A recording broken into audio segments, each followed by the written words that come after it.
soy director de la consultora, un socio. Soy miembro de la red de transformación digital. Soy organizador del Speculative Futures Santiago. Todavía para abril va a ser la primera sesión, que es un meetup en torno a diseño especulativo, fuerza de estratégico, digámoslo, diseño futuro, escenario futuro, que son partes relevantes del contexto de cambio que estamos viviendo. Además, soy co-organizador de Product Tank Santiago, vinculado a producto, Product Manager y Product Owners. Soy docente en Diseño e Ingeniería en la Universidad del Desarrollo, fui director de carrera además, soy mentor de ImagineLab y mentor del MBA de la Universidad Católica. Bueno, vamos al grano. ¿Qué es Design Thinking? Y aquí ustedes me podrán interrumpir todo lo que quieran para ver preguntas o algún comentario acerca de lo que yo vaya diciendo. Yo no, en ningún caso me planteo como teniendo la verdad absoluta.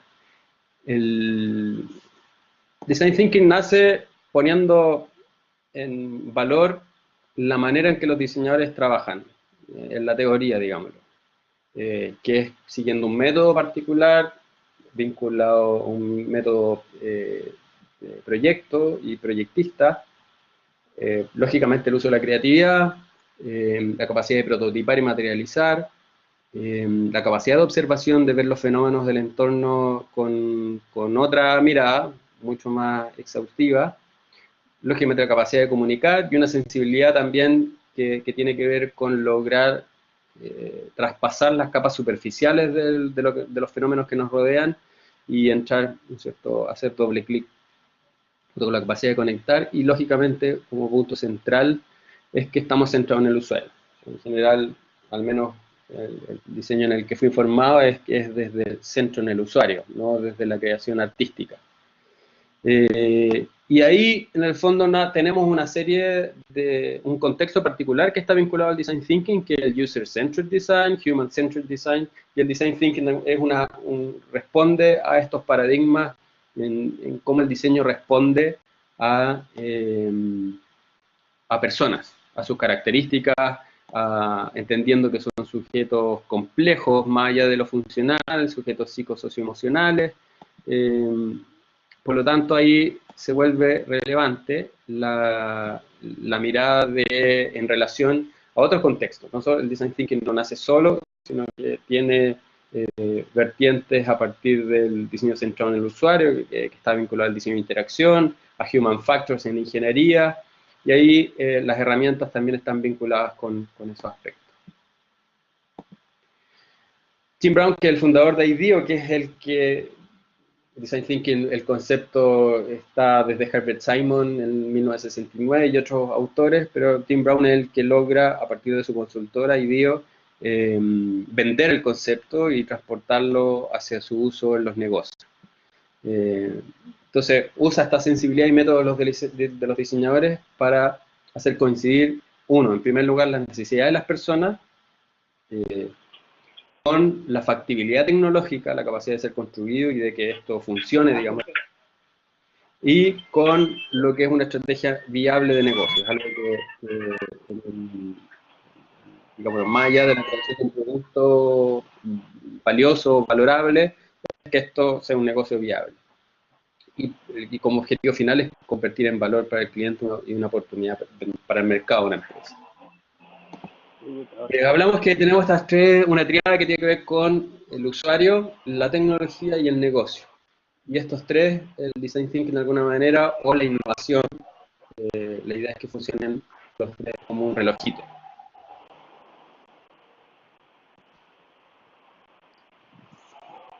Pero ¿no es cierto? Dice que Design Thinking como una forma de pensar la conducción, la información, la evolución y la innovación. Y estos conceptos son importantes porque yo puedo estar súper equivocado, pero para mí innovación y transformación tiene que ver ambos con estar preparado a los cambios, a la incertidumbre. Y el Design Thinking de alguna manera entrega herramientas para poder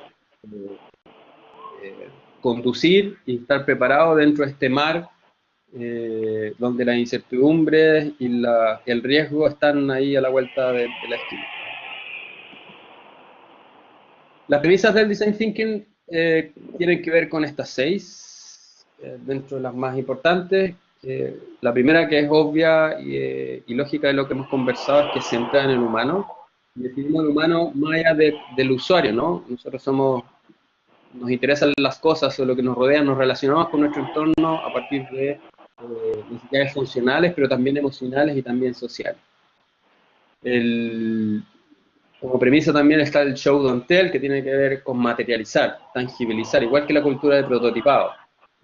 En cómo logramos abrir lo que está en nuestras cabezas como ideas y poder, y más allá de contarlas, desambiguar todo esto a partir de la tangibilización y la materialización.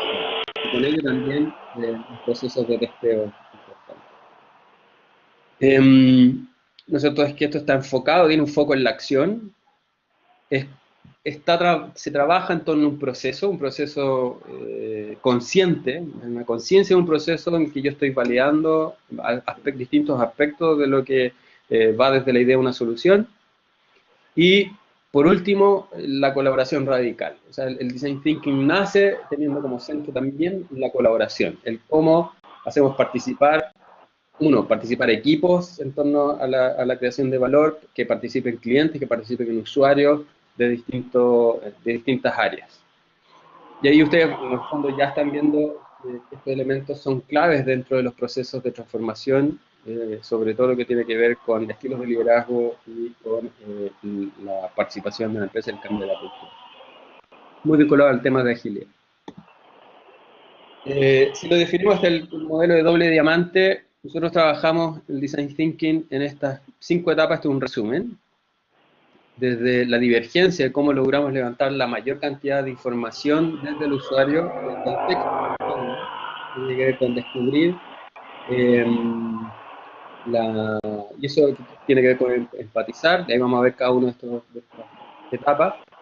Luego, en definir la convergencia, cómo a partir de todo este levantamiento de información centrada en el usuario, logramos converger hacia un punto, o un problema, o un insight que nos permita lograr encontrar la validación de ese problema del usuario. Luego pasamos a el desarrollar, que es abrir nuevamente la convergencia, encontrar maneras de darle solución, materializar la partida. ¿Sí? Alejandro, disculpa. ¿Sí? Hay alguien con el micrófono abierto que mete mucho ruido. Sí, no sé si le puedes pedir que apaguen su micrófono, controlen su micrófono. Tienen que salir directo a la bala cuando viene donde venía. Nos damos la vuelta en el diamante. Pediría lo mismo, por favor. Nos vamos por San Martín hasta 12 Norte. Todos los micrófonos apagados. ¿Quién tiene el micrófono abierto? Vargas dice. Ahí parece. Disculpen. Ahí sí. Seguimos entonces. Y luego, bueno, la gracia de prototipar y tangibilizar nuestras ideas es poder evaluarlas, poder testearlas con el usuario. Ahora, yo no tengo una mirada bien desde sombrero negro, y que tiene que ver con no comprarse todo de buenas a primera, no es la panacea. El Design Thinking no es la primera herramienta. Aquí tienen una muestra de distintos procesos donde se incluyen procesos de prototipado, testeo, materialización, desde el levantamiento de necesidades. Y van a encontrar, hay un muy buen texto que se llama How Do You Design, de Hart Doverly, donde van a encontrar todos estos procesos, que es muy interesante verlo. Sin embargo, es interesante cómo se logra acotar estos 5 pasos y darle una definición vinculada a innovación. Las primeras 2 elementos que tienen que ver, etapas o pasos, empatizar, no pasos porque esto no es lineal. El empatizar y el definir los vamos a vincular a la exploración del problema. Lo primero que debemos validar en torno de innovación o en transformación vinculada a la creación de valor para el usuario, o sea, qué producto estamos creando para él, es definir si el problema es problema, ¿no? Qué tan doloroso es ese problema, cuánto valor estamos dando para él y desde el punto de vista más práctico es si está dispuesto a pagar o no. Por lo tanto, en primer lugar hay que empatizar, es ponerse en el lugar, ponerse en los zapatos del otro, ponerse en los zapatos de nuestro cliente. Y para ello hay que entender, y esto es la parte más, yo creo, más importante y relevante de las herramientas que nos entrega el Design Thinking. Tiene que ver con entender cómo nos comportamos como personas, ¿ya? Más allá del usuario. El usuario para mí está vinculado digámoslo, al uso, ¿no? A la parte más funcional. Pero somos personas, sujetos psicosocioemocionales complejos, que tenemos propósitos, ritos, actividades, hábitos, conductas y comportamientos en nuestro día a día. Y aquí lo importante es cómo logramos tener herramientas que nos permitan entrar y entender y ver cada uno de estos aspectos de nuestro día a día, nuestra cotidianidad, y cómo ahí podemos ver oportunidades o donde hay problemas, ¿no? Y problemas que, entendiéndolos desde la complejidad de lo que somos, que tienen diferencias culturales o diferencias a distintos tipos de segmentos. Entonces, acá, en la presentación anterior de Sergio, apareció un iceberg que tiene que ver con la organización, y esto es súper parecido. Si lo vinculamos más allá de la organización a las personas, somos un iceberg. Hay muchas diferencias o una distancia muy grande entre lo que un usuario nos dice que hace y lo que realmente hace, ¿no? Y no tiene que ver con esconder. Yo pregunto a toda la audiencia quiénes ven Morandé con compañía, o por quién votaron, o por quién van a votar en una elección. Hay cosas que se van a esconder por pudor, por temor, y eso tiene que ver con la manera en que somos, ¿no? Pero también hay cosas que ni el usuario ve, y que son esas necesidades o problemas latentes que se llaman, que están ahí, pero no son tangibles o no son parte de nuestro día a día tan potentemente, no logramos verlo. Y eso es lo que, de alguna manera, el Design Thinking, el Design Thinking es multidisciplinar, desde la sociología, desde la antropología, desde la psicología, cómo logramos ver esto al sujeto como fenómeno, nos va a permitir entrar a la parte de abajo, a la que no vemos del iceberg, a lo que realmente hace en el día a día. Y ahí es que nosotros tenemos herramientas, o sea, desde la entrevista en profundidad hasta seguirlo en su comportamiento, observarlo, y distintas técnicas y herramientas que por tiempo no las vamos a ver todas, no las vamos a ver acá. Pero lo importante es que más allá de lo que él hace como usuario, qué es lo que hace nuestro cliente, y que es importante que nuestro usuario es el cliente final, pero también son los miembros de nuestro equipo, es parte de la organización, los proveedores, cada uno de los stakeholders asociados son usuarios y que tienen relación con nuestro negocio como modelo de distintas maneras, se relacionan e interactúan de distintas maneras. Entonces vale la pena entrar en el porqué de cada uno, por qué se comportan así, cuáles son el comportamiento profundo. Y ahí hay un concepto que se llama el awareness, que tiene que ver con estar consciente de los eventos, objetos y los patrones que nos rodean, a partir de ese comportamiento. Aquí yo tengo mi experiencia es bien desde la academia, entonces me disculpan si es que se siente más que una charla, una clase, pero es de formación, Me dicen si estoy aburriendo mucho. Lo importante es que este awareness nos permite, y esto es un framework que se llama IOU, que tiene que ver con ver de nuestros clientes cuáles son las actividades que realizan, el conjunto de acciones, los procesos, los objetivos, cuáles son el entorno inmediato, y esto tiene que ver con no solo un entorno físico, sino que la comunidad de la que forma parte. Si se relaciona con una comunidad particular, religiosa, por ejemplo, tiene ciertas características que esa comunidad logra incidir en él. Las interacciones, cómo se relacionan personas entre personas, las personas con sus cosas, las personas con este entorno.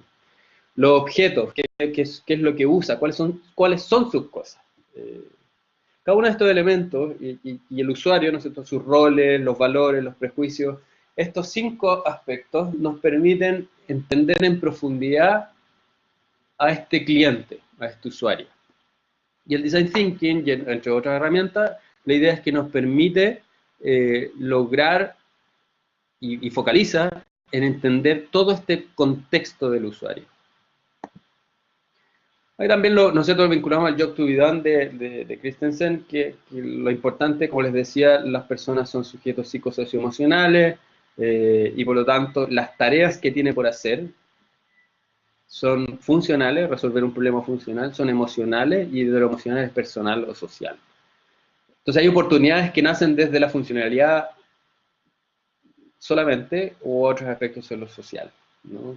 ¿Se acuerdan en una época en la que los celulares estaban recién saliendo, andaba mucha gente con un celular de palo? Bueno, ahí el objeto como tal, o el comportamiento de la persona, le estaba dando mayor importancia a esta tarea o meta social, ¿no? Cómo me veo o cómo me ve el resto, a partir de temas que tienen que ver con el desarrollo personal, profesional. Lo importante es que entender que los usuarios tienen tareas, metas y propósitos, ¿no? Y estas tareas, metas y propósitos, por ejemplo, acá, lo importante es que yo cuando tengo hijos y los quiero llevar al colegio, para mí no es relevante, más relevante es que, de que lleguen a la hora, ¿no es cierto? Resolver un tema funcional, es que me lo saquen, si no puedo ir yo, que vayan a buscarlo a mi casa y lo lleven. Seguramente lo más importante tiene que ver con la seguridad, ¿no? Da lo mismo si es que yo puedo resolver mi tarea funcional de llevarlo, finalmente voy a terminar escogiendo al transporte que me dé seguridad con respecto a que el vehículo esté en buenas condiciones, o el tío o el chofer me genera cierta confianza, ¿no? Seguridad y confianza. Pero además tenemos la complejidad.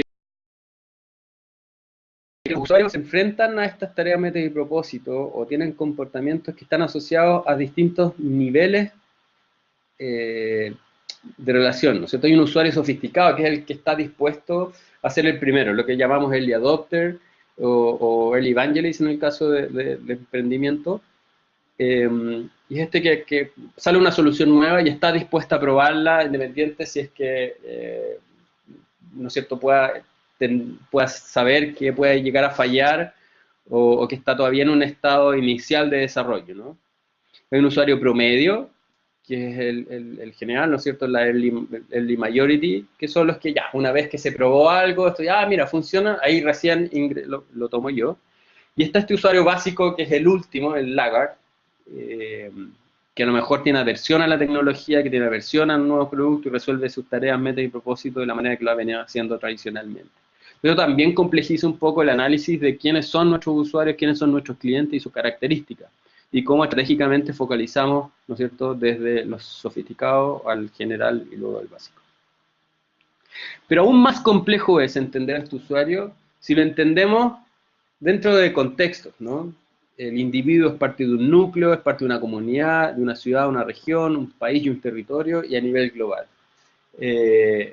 Entonces, es importante entender que yo puedo entender muy bien a un individuo, pero las características de este individuo están dadas también por contextos en los que se encuentra, a qué comunidad pertenece. O sea, nosotros no somos chilenos en general todos iguales. El chileno del sur es distinto al chileno del norte. Los latinos o latinoamericanos también somos súper distintos. Entonces eso también es parte de la información y del contexto de estudio.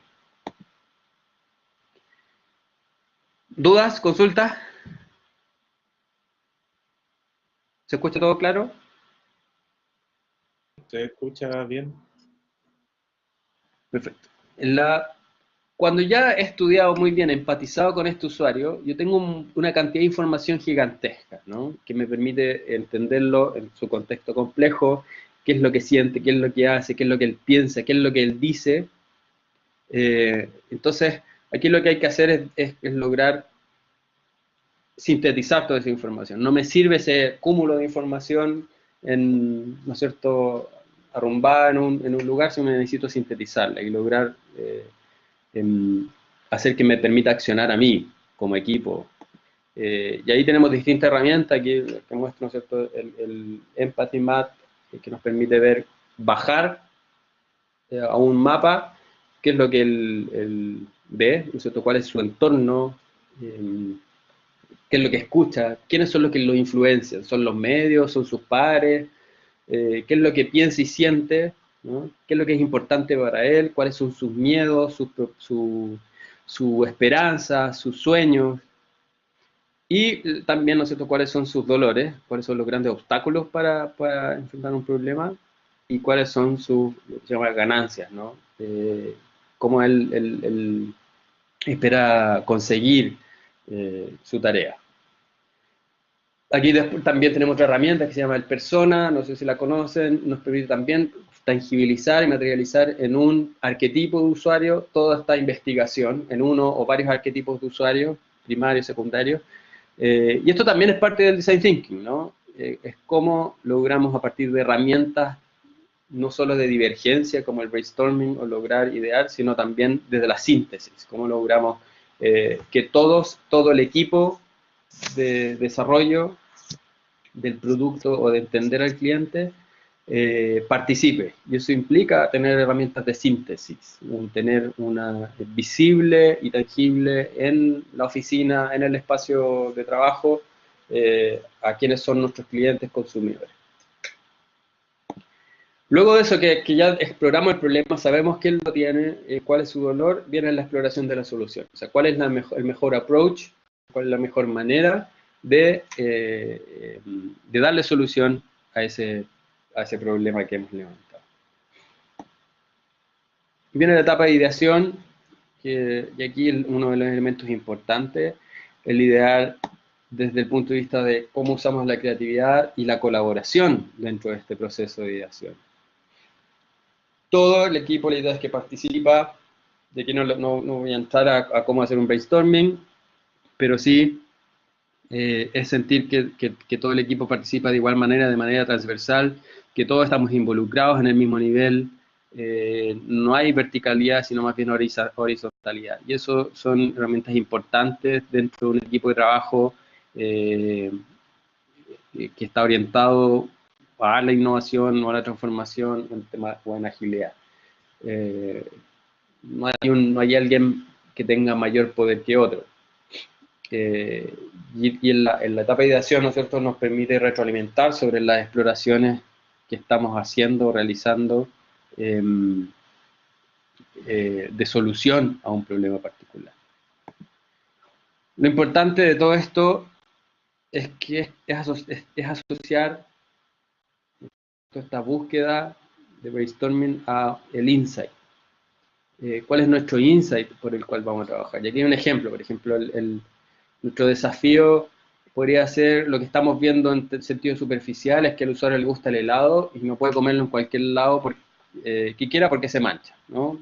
Podría llegar a ser un problema. Sin embargo, queda un poquito más amplio, o sea, es demasiado específico y lo podemos ampliar si es que decimos cómo podríamos hacer un cono de helado que no gotee, que es una perspectiva, ¿no es cierto?, del cómo podríamos. Pero eso nos da automáticamente una propuesta de solución. Y la idea es que quedemos abiertos, lo suficientemente abiertos para descubrir, lo suficientemente preciso para acotar esa dirección y por lo tanto decimos cómo podríamos rediseñar el helado para que sea más portable. Entonces ahí el desafío es la portabilidad y nos abre un poco la perspectiva hacia la creación de soluciones. Luego, uno de los aspectos más relevantes es el prototipar, ¿no? Materializar, tangibilizar, y la tangibilización y la materialización lo que hace es permitir, en primer lugar, desambiguar. Cómo el equipo participa en este proceso y las ideas quedan plasmadas físicamente, por lo tanto, no ocurre que yo les cuente una idea y toda la audiencia o todos los receptores se imaginen una idea distinta a partir de su experiencia. Aquí el prototipo es el que logra focalizar y concretar esa idea. Y el prototipo nos va a servir en primer lugar para empatizar, ponernos en el lugar del usuario, con prototipos que pueden ser de baja, media o alta fidelidad, pero nos permite en primer lugar entender el contexto de nuestro usuario y lograr que como equipo ponernos en lugar de él. En segundo lugar, poder explorar distintas ideas, ¿no? Poder abrir la conversación, poder abrir las posibilidades, nuevas alternativas distintas, donde todo el equipo va encontrando, se va retroalimentando a partir de las decisiones de cada uno de cómo abordar el problema como solución. Eso está asociado, ¿no es cierto?, a la co-creación. Nos permite co-crear este proceso, comunicar como parte del equipo, y la co-creación donde participa no solo el team, sino clientes, usuarios y cada uno de los stakeholders que puedan darnos retroalimentación de nuestro sistema de producto o de problema. Y bueno, por último está el testear, evaluar, que es uno de los aspectos más relevantes centrado en el usuario, ¿no? Ya sea deseabilidad o factibilidad, o incluso viabilidad, tiene que ver con cómo nos retroalimentamos directamente del usuario y que él nos vaya diciendo, ya sea verbalmente o a partir de la observación, qué cosas funcionan, qué cosas no funcionan, si esto realmente resuelve su dolor o hay otros dolores asociados, cómo van apareciendo nuevas aristas que no habíamos visto previamente. Entonces el proceso de testeo es importante y donde lo más relevante es que es un proceso consciente, activo, donde cada prototipo cumple un objetivo y somos conscientes de ese objetivo y nos planificamos ese plan y definimos qué aprendizajes obtenemos y cuáles son los siguientes pasos. Lo importante es que, como decíamos, no es un proceso lineal, no son etapas como tales lineales, sino son cosas que deben ocurrir dentro del proceso. Donde lo primero que nos permite hacer es explorar el problema, definir este problema y luego explorar la solución. Y a partir de la exploración de la solución en el testeo, nos va a abrir nuevas maneras a lo mejor nos va a dar más información acerca del problema u otros problemas. Por lo tanto, también nos va a permitir volver a la etapa de exploración del problema. No necesariamente, o sea, el problema puede estar muy bien definido, pero al momento de testear un prototipo tangible con el usuario, se nos puede invalidar ese problema, o más que invalidar, encontrar otro tipo de problemas que no estábamos abordando. Por lo tanto, es un proceso no lineal, ¿ya? Y eso hay que tenerlo claro porque si no, no tiene mucho sentido. Es decir, son validación de supuestos constantes, iterativos, donde yo tengo que estar dispuesto a la iteración desde el problema, desde el Problem Solution Fit, hasta, si involucramos al MVP dentro de todo este contexto, ¿no es cierto?, al Product Customer o al Market Product Fit. Eso, en bien resumidas cuentas, es Design Thinking como proceso. Lo importante es un proceso que es de un equipo diverso, un equipo multidisciplinar que son capaces de dar distintas visiones acerca del contexto, el problema, el entorno, el negocio, el producto. Design Thinking difícilmente, o sea, se puede, pero difícilmente lo puedo aplicar yo solo, como una sola persona. No es lo mismo. Ahora, ¿cómo aporta el Design Thinking a la innovación y la transformación de las empresas? Yo no sé si ustedes han aplicado Design Thinking, si está bien como tema introductorio, pero sabemos que transformación, yo no soy experto en transformación digital general, pero es la creación de valor al cliente, ¿no? Junto con los procesos internos de la empresa. Entonces, en cada uno de estos aspectos aporta. Lo más importante para clarificar o para entender es que innovación, para hacer innovación tenemos, bien en resumidas cuentas, dos maneras. Yo puedo empujar una solución al mercado, o sea, puedo hacer technology o science push.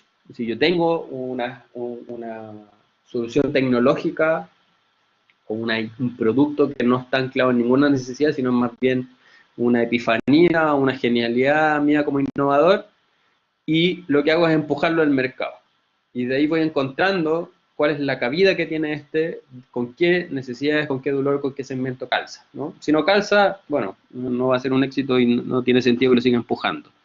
Pero eso es el empuje, ¿no? Yo empujo desde yo como innovador o como empresa empujo al mercado, ¿vale? Y lo otro es el pull, que yo desde el mercado extraigo información, necesidades, dolores, problemas, y desde ahí creo innovación. Y el Design Thinking se centra aquí. El Design Thinking es eminentemente pull. O sea, yo voy al mercado, voy a la sociedad, veo las oportunidades a partir de problemas latentes, necesidades latentes que puedan existir hoy día o que yo visualice que puedan existir mañana, y utilizo estas herramientas para validar productos que calcen con esas necesidades. Entonces, el Design Thinking es una herramienta, no es la única manera de aproximarse a la innovación, sino es una de las maneras pull de innovación. Lo importante también entender que estamos en un contexto en que tenemos una transformación demográfica, social, y tenemos una transformación política de los negocios, nuevos modelos de negocio a partir de una relación de transformación tecnológica. Son factores que se van afectando e impactando entre sí. Se impactan de manera, ¿no es cierto?, como contexto general. Entendiendo que estas transformaciones demográficas, sociales, transformación política y de negocio, transformación tecnológica, vienen yo estoy en el centro como organización, pertenezco a una industria, un contexto y en un entorno donde hay factores políticos, legales, sociales, tecnológicos, económicos, ambientales, que de alguna manera me impactan o que determinan incertidumbre para mí como organización. Eso es lo que le llamamos nosotros un pestle. Factores de cambio, drivers de cambios importantes que tengo que considerar. O sea, ya no solo tengo al usuario, sino que tengo el contexto en el que nos enmarcamos como organización. Y además, esto ocurre de manera transversal, este contexto o este entorno, sí, pestle, político, o sea, factores políticos, económicos, sociales, tecnológicos, legales, y la E es de environment, ambientales.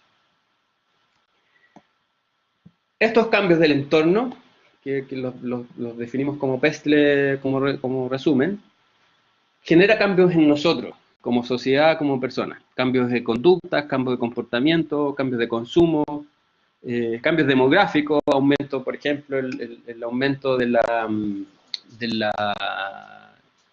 envejecimiento de la población, la disminución de la tasa de natalidad. Ese entorno nos impacta en nosotros. Lo vemos hoy día en la tecnología, ¿no? Además, y esto al mismo tiempo ocurre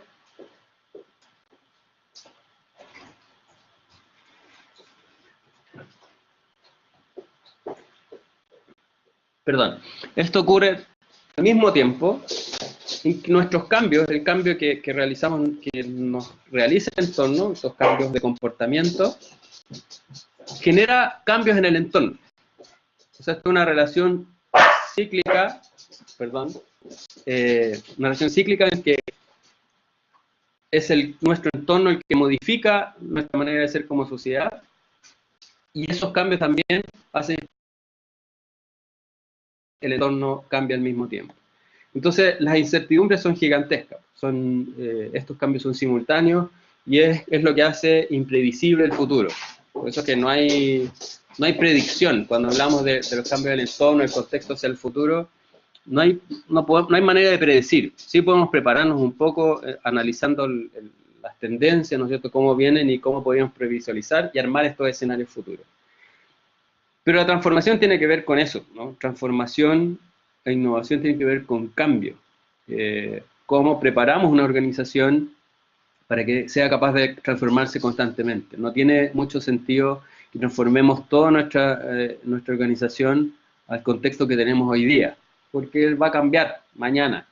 y si no estamos preparados para el cambio de mañana, no podemos navegar bien en las incertidumbres, difícilmente vamos a sobrevivir a esos procesos de cambio. Entonces, esto tiene que ver con que es crucial, hoy día más que nunca, los cambios tecnológicos son uno de los factores, los drivers de cambio más importantes. La tecnología trabaja aceleradamente, nos permite desarrollar muy rápido cosas que antes no podíamos, y por lo tanto también los cambios en nuestro contexto, los cambios a nivel social, se aceleran, son más rápidos.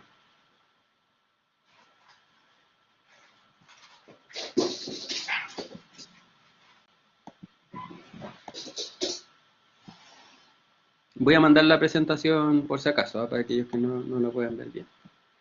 Y eso implica que nuestra organización tiene que desarrollar y refinar estas habilidades para entender y actuar ante estos cambios rápidos del entorno, el comportamiento.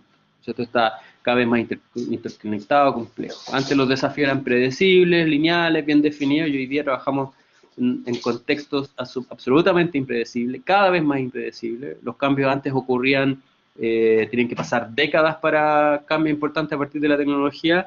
Hoy día pasa mucho menos tiempo, quizás no impactos sociales importantes, pero cambios al menos en lo que interesa como organización o empresa, cambian el comportamiento de consumo. Uber no tiene muchos años y genera cambios y complejidades o controversias a nivel político, legal, ¿no es cierto? Es como el Estado también, el ámbito público tiene que prepararse para esta incertidumbre y estar preparado a actuar con rapidez. Tenemos incertidumbre, riesgo y cada vez más caótico, ¿no es cierto? Y esto requiere un enfoque estratégico muy diferente a cómo se venía haciendo las cosas. Entonces, el Design Thinking, si lo resumimos como conceptos principales, que está centrado en el usuario, que trabaja sobre la colaboración y la co-creación, son elementos importantes. O sea, es la colaboración central dentro del proceso del Design Thinking. Es iterativo y ágil, lo que busca es poder validar tempranamente, rápidamente, supuestos, hipótesis. Trabaja sobre, lógicamente, la creatividad, la capacidad de soltarse y encontrar maneras desde lo más lógico hasta lo más lógica para resolver un problema y problemas complejos, que es un poco el foco, no un problema simple. Y, ¿no es cierto?, es design-led, está centrado en el diseño vinculado a la materialización, el prototipado como concepto. Y si definimos transformación digital, y esto lo estoy hiper simplificando, pero es un poco para que me sirva de conexión con el concepto, tiene que ver con transformación de una cultura organizacional, con procesos, con nuevos modelos de negocio, con tecnologías digitales disponibles y con entregar valor al cliente. Entonces aquí lo más lógico es, ¿para qué me sirve el Design Thinking? Entendiéndolo como los motivos teníamos antes, ¿no es cierto? Para estos procesos, cuando hablamos de centrado en el usuario, es que nuestra organización, nuestros usuarios no necesariamente es el cliente final, son nuestros empleados, son los proveedores, son cada uno de los actores claves e involucrados en el negocio. Y estar centrado en ello nos permite crear valor validado, crear valor empírico, ¿no es cierto?, un valor empírico para ellos. Y es clave para el proceso de transformación. La colaboración, la co-creación, aquí importante es cómo a partir del Design Thinking, herramientas como esta, nos permite un liderazgo facilitador, ¿no? Que es un liderazgo que permite empoderar a los equipos, que trabaja sobre equipos multidisciplinarios, ¿no es cierto? La agilidad un poco es lo que ha venido tratando de empujar dentro de las organizaciones, y esto es un poco esa perspectiva. Liderazgo facilitador tiene que ver con cómo empodero a los miembros y cómo transversalmente trabajamos en pos de un objetivo particular. Cómo generamos cohesión y alineamiento. Son elementos importantes. Cuando todo el equipo o toda la organización participa en la co-creación y trabajamos colaborativamente dentro de la creación de valor, ya sea interna como externa, hay cohesión, pues hay un alineamiento estratégico en el objetivo que quiero. Eso también tiene que ver con la capacidad de iterar, de la retroalimentación constante, la validación tanto de la deseabilidad, viabilidad y la factibilidad técnica, que tiene que ver con la tecnología, poder resolver problemas complejos, poder trabajar a partir de la creatividad con dinámicas facilitadoras, es como, esto también están todos relacionados. Y por último, la desambiguación y la capacidad de prototipar y materializar a lo largo del proceso de creación, desde la idea hasta el producto en el mercado, cómo trabajamos sobre el hacer, la materialización. Entonces, finalmente, si resumimos en tres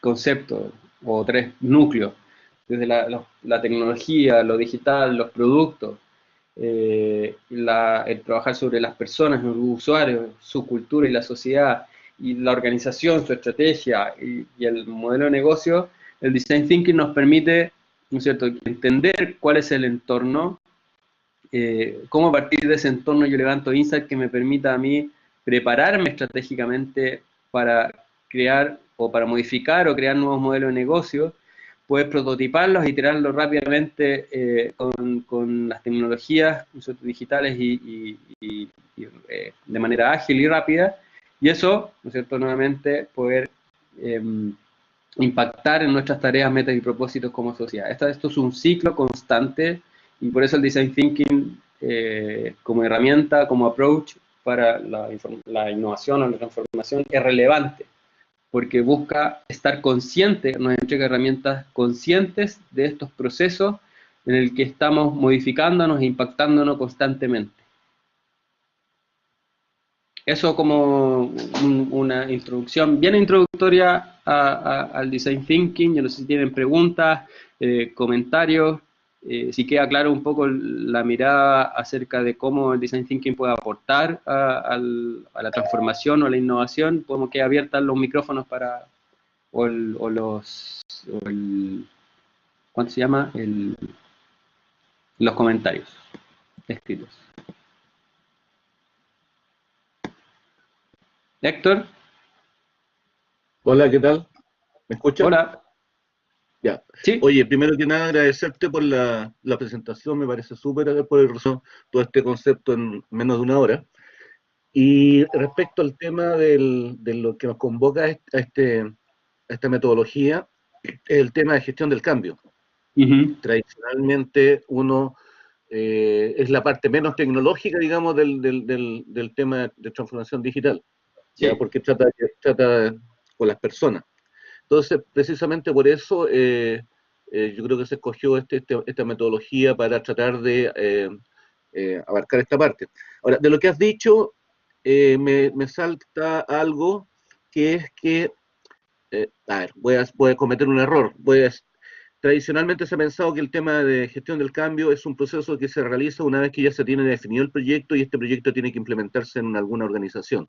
Claro. Lo cual aparentemente, por lo que tú cuentas, sería un error, porque en realidad lo que habría que partir haciendo es un levantamiento desde el principio con la gente que va, los usuarios, por llamarlo así, de modo de que sea un proceso en paralelo al todo el desarrollo de la solución.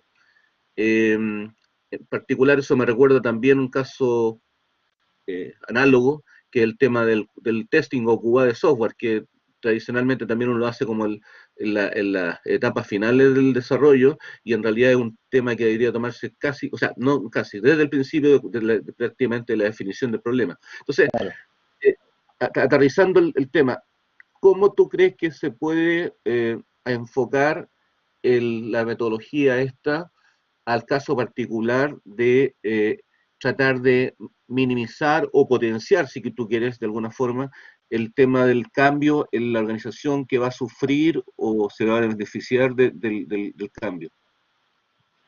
Yo creo que aquí lo más relevante, así como en la creación de tecnología, tiene que ver con la adopción, ¿no? Cómo logramos maximizar la posibilidad de adopción de los cambios. Y eso tiene que ver con cómo hacemos partícipes de los procesos a la organización. Y ahí es donde yo veo que metodologías como esta, que no es la única, por cierto, pero la creación de herramientas, el concepto de líder facilitador, la transversalidad que genera, es lo que logra, desde mi punto de vista, maximizar la posibilidad de adopción.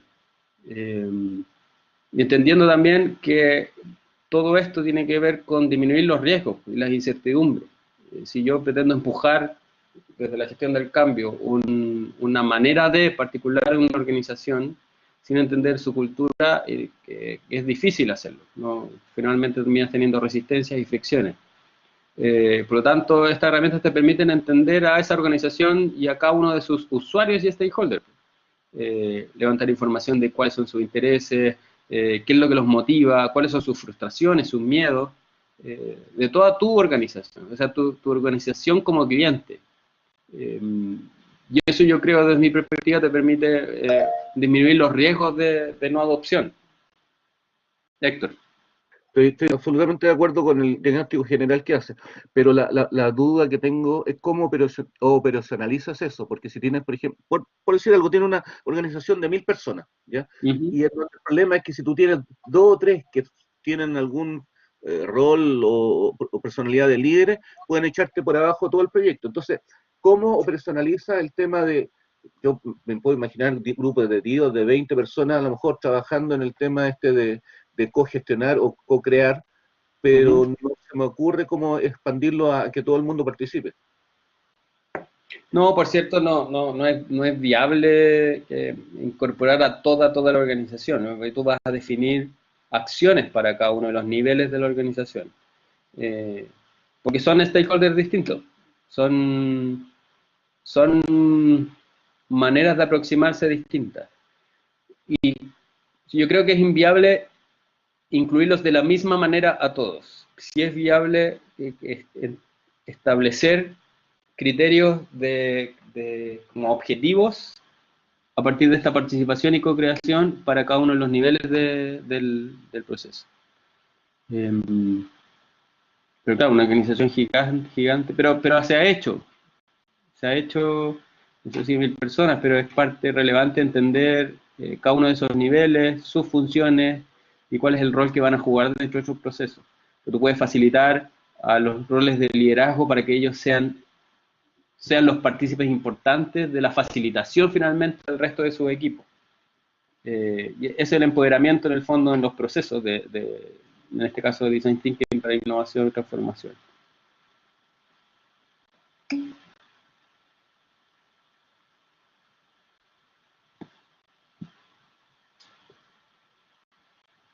¿Alguien más?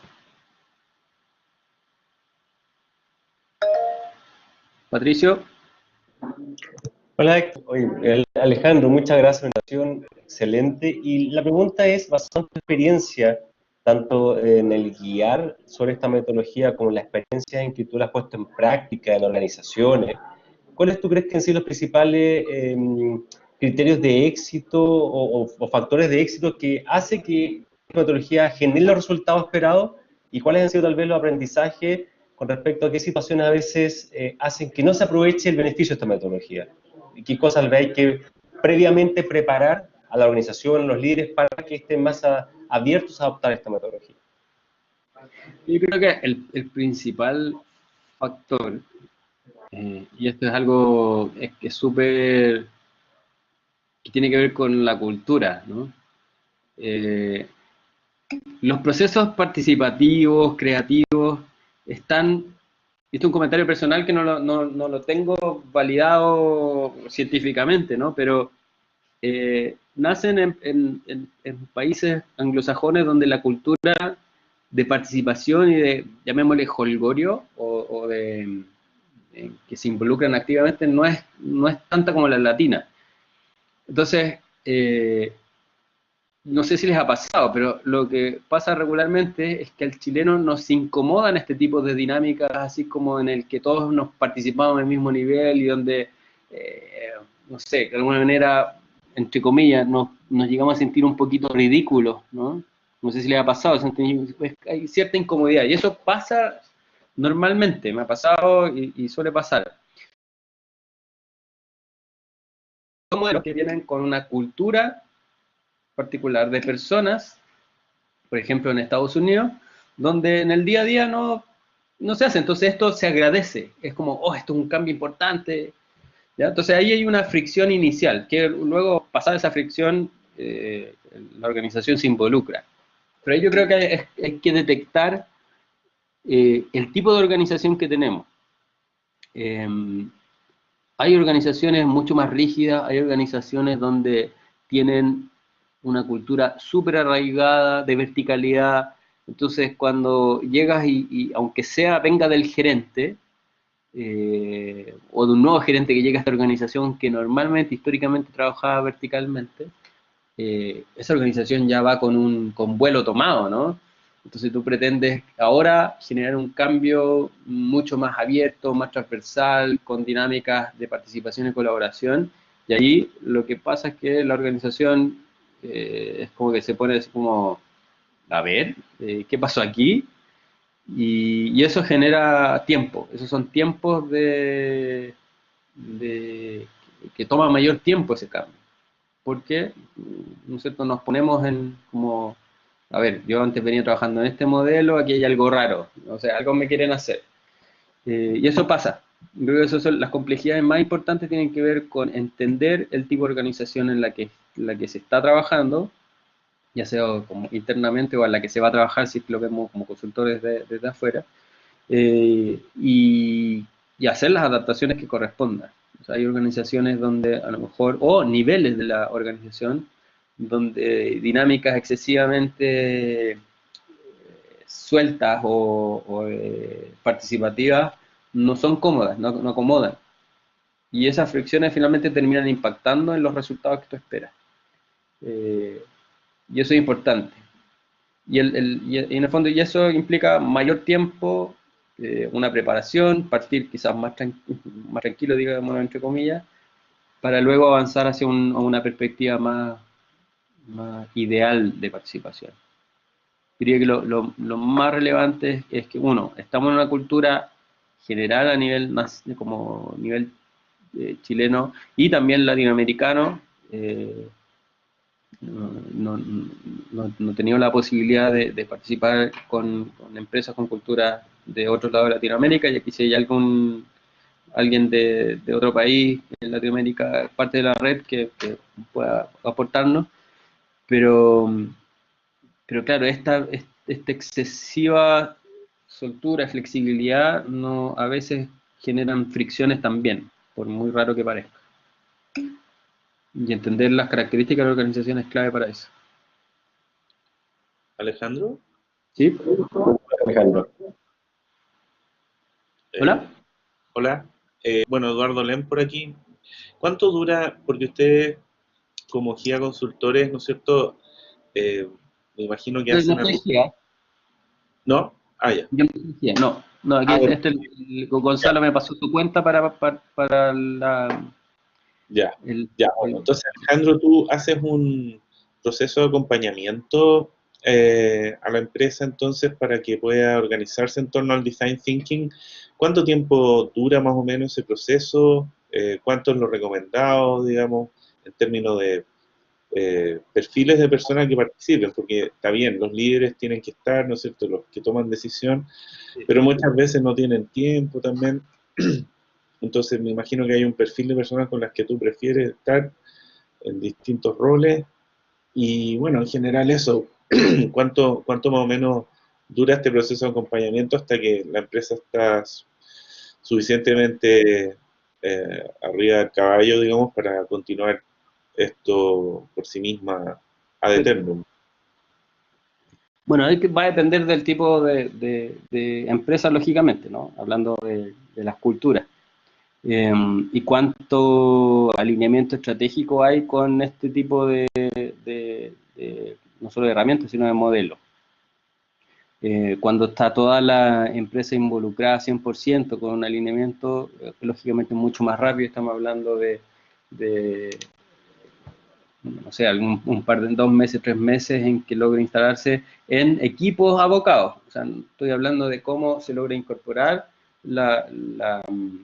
el Design Thinking como herramienta para la creación de valor para el cliente. cuando lo usamos como herramienta para el cambio o gestión del cambio, el cambio de la cultura organizacional, toma mucho más. La idea es que tú logres generar un acompañamiento hasta darte cuenta que esto se instala y funciona orgánicamente. Y eso puede tomarte un año o más. Lo más importante, yo creo que es establecer una relación en el tiempo. Porque los desafíos cambian, porque la organización a veces genera, ¿cómo se dice? Se me fue la idea. Va habiendo cambios en la organización. Entonces, si tú tienes un cambio de liderazgo que era potente al principio y él se va, también va generando. La idea es que la cultura que instalada, de manera que los cambios de liderazgo fuerte no generen impacto, pero eso ocurre igualmente. O sea, como que cada cierto tiempo es bueno retomar la consultoría del tema. Sí, o sea, ojalá no se pierdan el tiempo, no se pierda. Ya, o sea, en el fondo uno parte con un proceso intensivo que puede durar 2 o 3 meses, en el caso ideal para una empresa de tamaño mediano, ¿no es cierto? Sí. Con un grupo específico, y de ahí en adelante uno considera dejar al menos, no sé, cada 1 o 2 meses, no sé, retomar esto con el consultor para ver la mejor forma de seguir continuando, digamos. Claro, y esto que estoy hablando solamente del design thinking, ¿sí? O sea, hablamos de temas de gestión de innovación y el cambio general completo, no estamos hablando de una relación de largo plazo. O sea, eso toma mucho tiempo, mucho tiempo. En general, cuando hablamos de gestión de innovación, y aquí es por eso yo estoy haciendo la distinción entre el design thinking particular como herramienta para la creación de valor en torno al cliente, al usuario, es una cosa, que tú puedas transferir esas herramientas, entrenar, capacitar y generar liderazgo facilitador, pero otra cosa es generar gestión de innovación, nuevamente el design thinking es una herramienta más dentro de ese proceso, que tiene gestión de portafolio y todo. Eso toma mucho más tiempo. O sea, hay una relación de largo plazo de años. Incluye, por ejemplo, ahí me imagino que ya como el proceso más completo, el de gestión de innovación, implica de alguna forma cambiar a las personas que están justamente trabajando en la empresa, en algún punto los perfiles, qué sé yo. Ahí eso también se puede aplicar Design Thinking para eso. Por ejemplo, para manejar el proceso de cambio de las personas que trabajan en la empresa, producto de la transformación digital, por ejemplo. O sea, el design thinking lo puede aplicar para cualquier cosa. O sea, lo podría aplicar para tu carrera, tu desarrollo profesional, por ejemplo, ¿no? Si tú te ves como producto y que quieres entregar una propuesta de valor determinada a un segmento del cliente, tú utiliza la herramienta del design thinking para entenderte a ti como producto. Entonces, el design thinking lo puedes aplicar para eso también, entender cuál es el problema, qué tipo de perfil, cuáles son los objetivos, y podrías empezar a desarrollar ahí un modelo que te permita encontrar los perfiles idóneos para ese tipo de desafíos.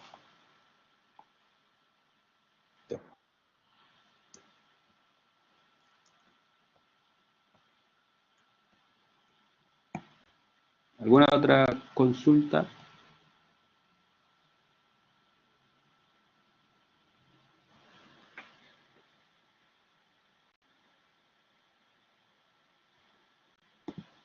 Cerramos entonces. Le agradezco mucho su asistencia virtual. Voy a mandar la presentación. La voy a compartir, al igual como se ha hecho en las otras, va a quedar dentro del Slack. El video también. Y espero no haber sido latero. Aquí lo importante, o sea, para mí era a partir de las consultas que hubo en nuestras interacciones por la red, es ver una introducción al design thinking, ¿no? Y es así como ese es el objetivo que tuve. Más allá de ver casos, ejemplos, es definir bien el concepto y cómo el approach y sus conceptos principales pueden servir para abordar desafíos de transformación digital o innovación.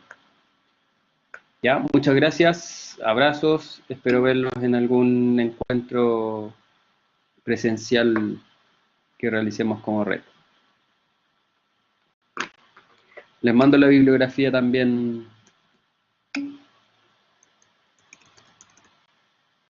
Ahí está el correo.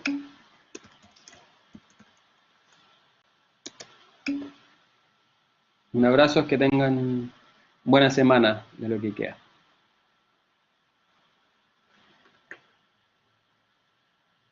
Bueno, cualquier consulta, duda, nos podemos ver lo podemos seguir haciendo por WhatsApp o por Slack. Abrazos a todos.